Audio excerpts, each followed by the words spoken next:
We've all seen this painting. We know this painting, Olympia, painted by Edouard Manet.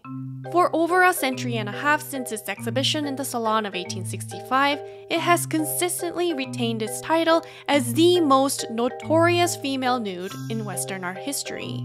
So much ink has been spilled to understand it, and an intro to art history is incomplete without mentioning this painting as a founding moment for modern art in the West. But recently, art historians have pointed out a glaring blind spot in how we've looked at this painting. A blind spot that has been right in front of us this whole time. When Edouard Manet exhibited Olympia at the Salon of 1865, it instantly became an epoch-making controversy.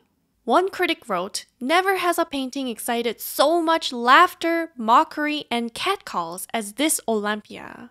Critics were outraged at the unprecedented portrayal of female nude in this painting, calling the nude woman all kinds of things, such as a corpse lying on the counters of the morgue, dead of yellow fever and already putrefying, a grotesque made of rubber, and my personal favorite, a female gorilla. What about this painting angered the salon visitors of 1865?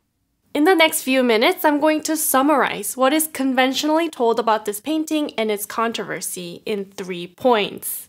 If you're already familiar with this painting, you can skip ahead to this timestamp for the real unknown story that I'm here to share with you. The painting shows a white woman lying on a bed, stark naked except for the small adornments, including an orchid on her hair, some jewelry, slippers, and a fringed shawl that she holds with her hand. A black woman is presenting a bouquet of flowers to her. A black cat with an arched back stands at the foot of the bed, looking at us with wide eyes. The nude woman, identified as Olympia in the title, is a prostitute, being attended by her black maid. Olympia was a common name for sex workers during this period. The prostitute and her cat are looking at us, and we, the viewers in front of the painting, are in the position of our male client who just visited her and gifted her the flower bouquet. Yes, you heard that right. We are Olympia's male client. The scene depicted here is that of negotiation between a male customer and a prostitute, who contemplates a potential exchange of sex for money. At 74 inches wide and 51 inches high, this larger-than-life depiction of a sex worker shocked salon visitors instantly with its subject matter. Of course, this was not the first time that a prostitute appeared in mainstream art scene. There was a tradition in Western art of depicting a particular class of prostitutes who catered to wealthy upper-class men called courtesans. Famous courtesans were kept women for rich and powerful men, who celebrated them as intellectual and worldly women.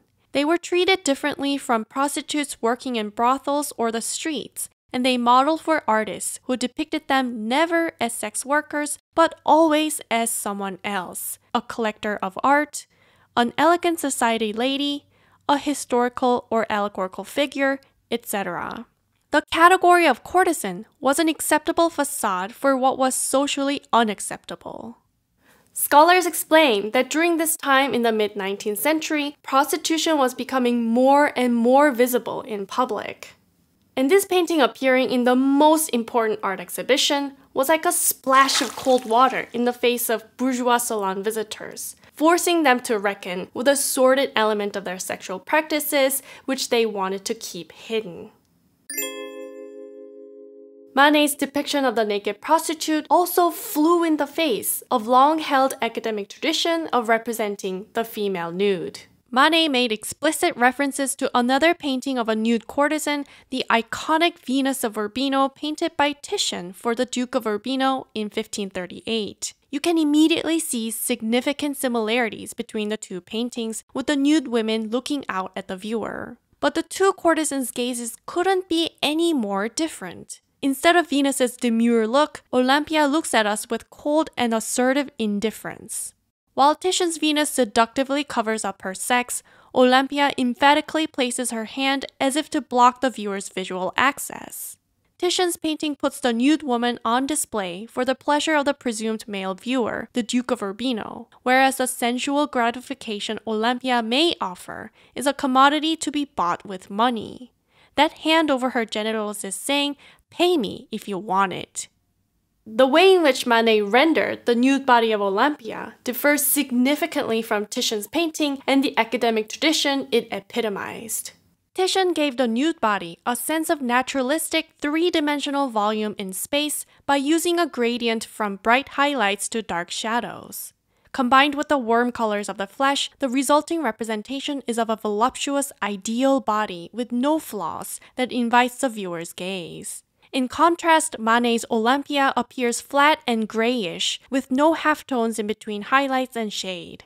Her body is outlined by a dark line that gives her a flat appearance.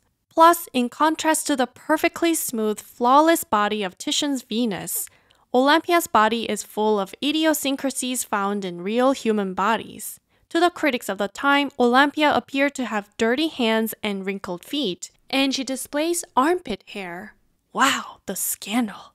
Her body was also thinner and more angular than the full-hipped female nudes frolicking in academic paintings by the likes of Bouguereau and Cabanel. Moreover, unlike the representation of three-dimensional space that plunges into the center of Titian's picture, Manet's painting pushes the two figures to the relatively shallow foreground, and the dark green curtain blocks any access into the background. The overall effect emphasizes the surface appearance of the painting rather than spatial depth. Indeed, lest we fall into the trap of thinking that this is a three-dimensional space, Manet leaves his broad, loose brushstrokes visible to remind us that this painting is a flat canvas. This unorthodox treatment of the female nude brings us to the third point: Manet's radical vision of modernity. He believed that a modern painter should paint what he sees in the here and now. Thus, refusing to package Olympia as a pampered courtesan like Titian's Venus, and refusing to idealize a female body went hand in hand with his commitment to paint life as it is. And that, my friends, is why this painting caused a mass hysteria among its viewers in 1865, and what makes this painting a decisive moment in the birth of modern art as we know it. So that's the story of this painting, at least as we've known it until recently. But did you notice anything missing in this narrative? Other than the fact that she holds a flower bouquet, what have I said about this black maid? Nothing. Despite the fact that she dominates the right half of the composition, we've all pretty much glossed over this figure until a few years ago, when art historians have identified her as a key to what makes this painting radically modern. So who is she? Her name was Laure, and she was a woman of Afro-Caribbean descent who sat for Manet as a model. Manet mentioned her in his notebook in late 1862 as Laure, a very beautiful black woman. Within a year's time, Manet painted Laure in 3 different works. First, as a nanny in Children in the Tuileries Gardens, second, in his portrait of Laure, and finally, in Olympia.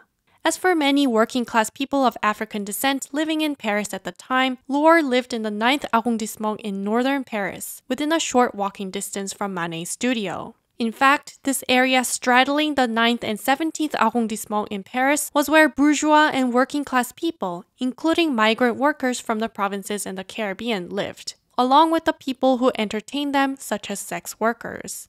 And Manet's avant-garde artistic circle, including Claude Monet, Frederic Bazille, Edgar Degas, and Émile Zola, lived and worked here.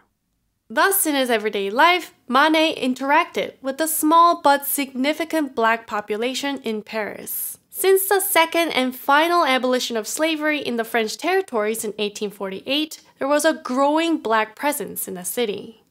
Mostly originating in the Caribbean, black Parisian women worked as nannies and domestic workers. There were also prominent people of color within Manet's social circle.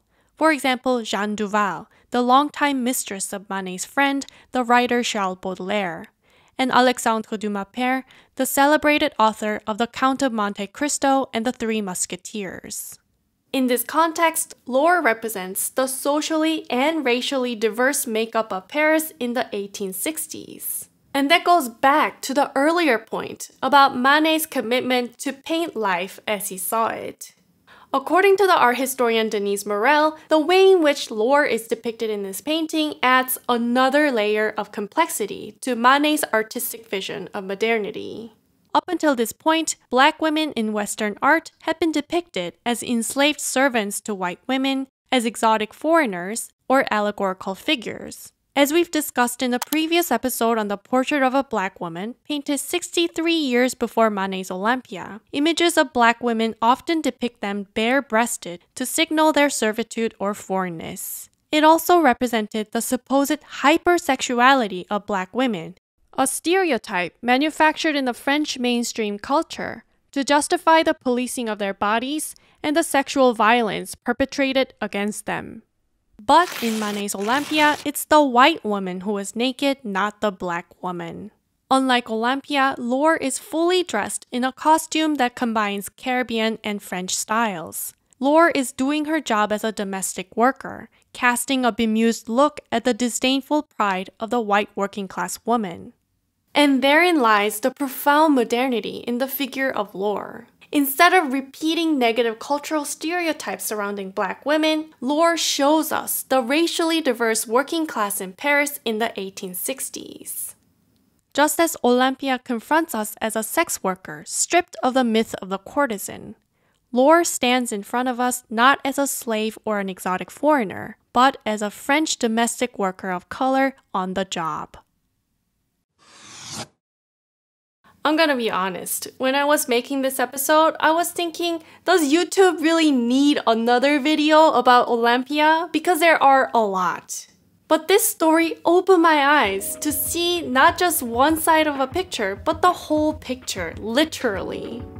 I'm curious about how the story of Laure changes the way you look at this painting. Let me know in the comments below. That's it for this episode. Thanks for watching. See you next time on Art Story Lab.